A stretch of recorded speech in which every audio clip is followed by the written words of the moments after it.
What is up, my friends? You are very welcome along to Wednesday evening's Anfield Agenda News Roundup. Look, I could come on here and rant and rave for 8 to 10 minutes, and help, there will be a little bit of it throughout the video, but ultimately, I'm going to try and tell you the jeopardy of what's at stake here. If Liverpool don't make Champions League football next season, we really are up a particular creek without a paddle.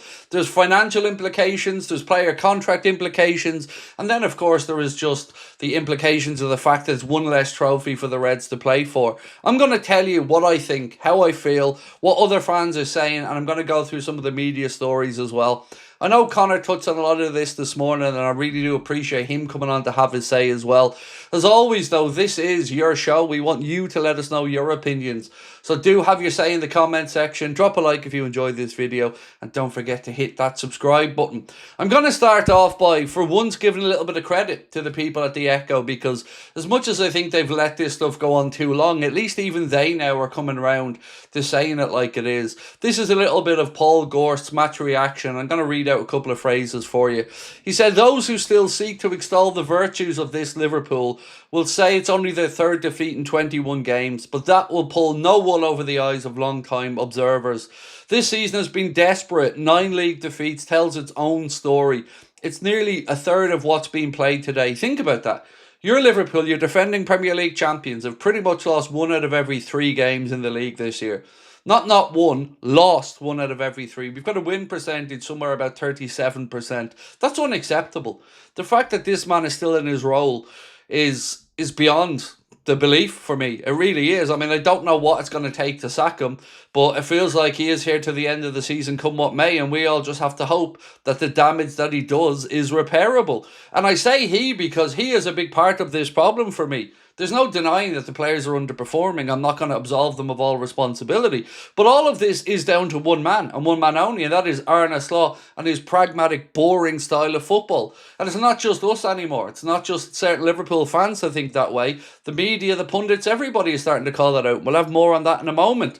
So let's move on to talk about Galatasaray. Coming up on Tuesday, Champions League. We travel over to Turkey to take on Galatasaray in the first leg. But according to The Athletic, there will be no Galatasaray supporters in the Anfield away end for the Champions League last 16 game against Liverpool after the Turkish club was hit with the UEFA sanction. So for the return leg the following Wednesday, there'll be no Turkish fans travelling over to Anfield for the return leg. Now, what is going to be at stake of the return leg remains to be seen. We went over there earlier on in the season. We lost by 1-0. Hopefully, do you know what? I'd honestly almost take a 1-0 loss at this point just to get it back to Anfield and hope we can turn it around, because I truly am fearful of what could happen to us over there after the capitulation again against Wolves. And by the way, ladies and gentlemen, it's another record for this Arne Slot's Liverpool. 5th time this season we've lost a game in injury time. It's absolutely shocking. It truly is beyond whatever you're thinking. You can go a few steps further along, and that's how angry I feel. My wife woke up this morning to do the school run, and I was sitting there still up in the bed looking at the window. I couldn't go to sleep. I couldn't shake it. It just made me feel angry what we seen last night. And I wish I didn't feel this way. I wish it didn't impact me as much as it does, but that's what football does to some of us. And Arne Slot has taken all of the enjoyment out of supporting the Reds. And it isn't because we're not winning. It's the style of play. It's just the feeling around the club. So, let's talk about the summer. Caught Offside have said that there will be a battle for Alessandro Bastoni. They believe Arsenal, Liverpool and Barcelona are closely monitoring a situation.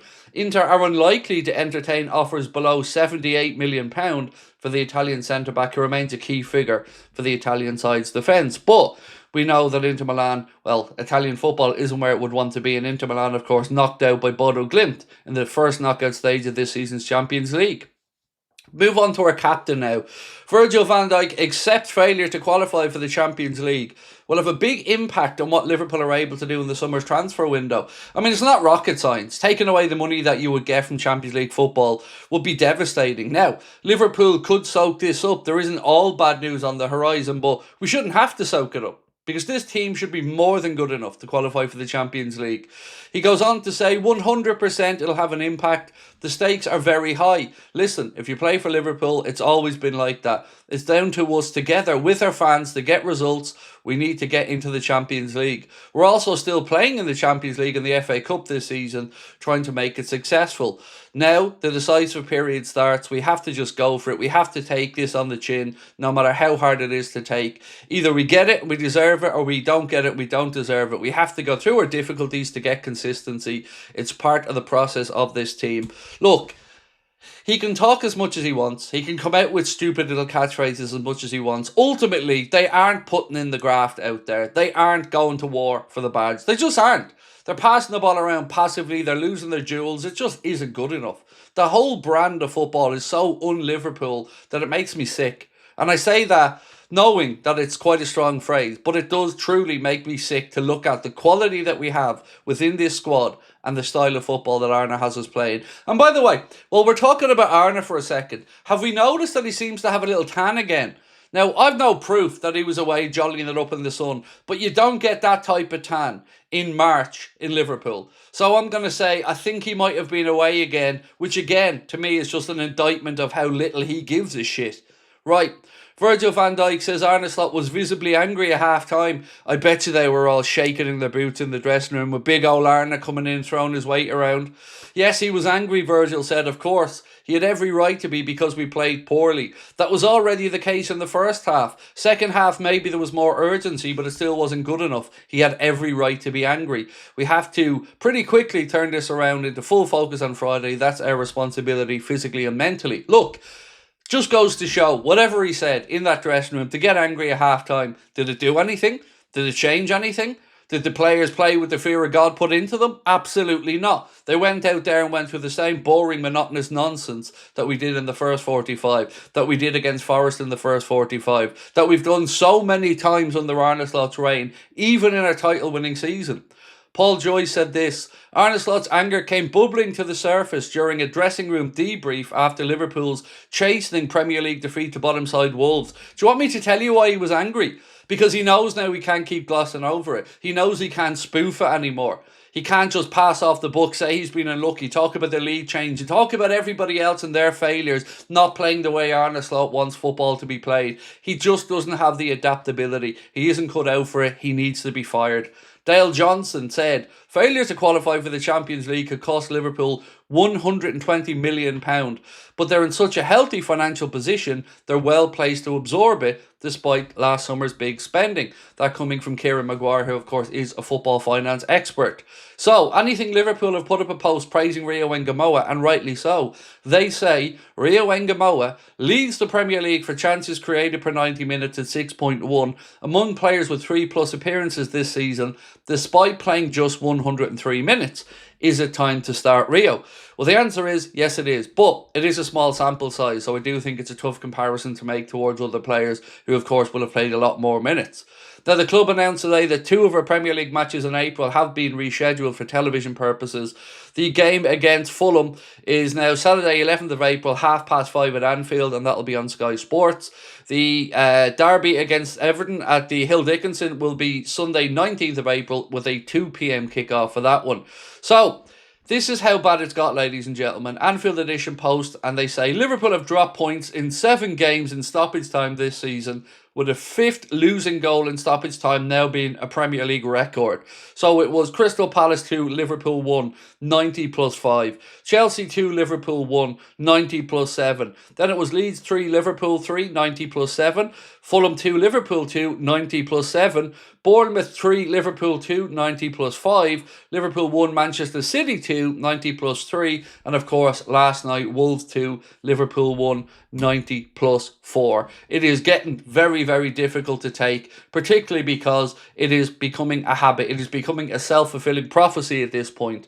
So, 4 wins in 2026 in the Premier League. Think about that. That's your Liverpool, defending champions, £450 million spent, 4 wins, 4 draws and 3 losses in 2026 in the Premier League. And this spoofer is still in a job. And there are actually people with a barefaced cheek trying to defend him. It's just indefensible at this point, and he needs to go. So, Liverpool will return to the United States for the club's pre-season tour this summer, with 3 matches lined up against Wrexham, Leeds and Sunderland following the completion of the World Cup in North America. So if you're in the United States, chance there to go watch the Reds play 3 games. Now, to finish up, I never thought I'd be agreeing with Jamie O'Hara, but he's been speaking about Liverpool's style of play, and this is what Jamie's had to say.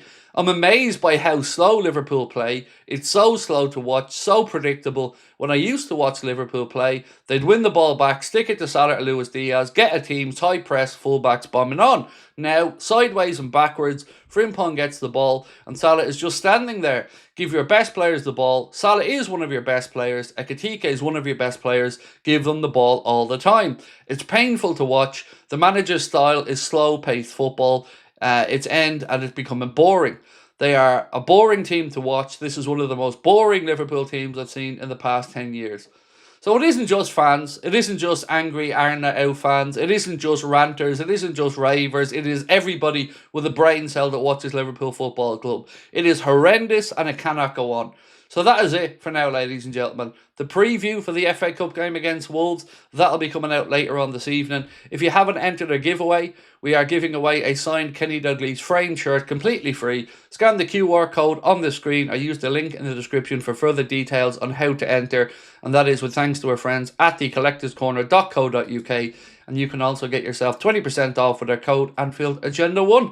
We'll see you tonight, folks, for the preview. It'll be out at about 10 o'clock. Until then, appreciate your time. Much love.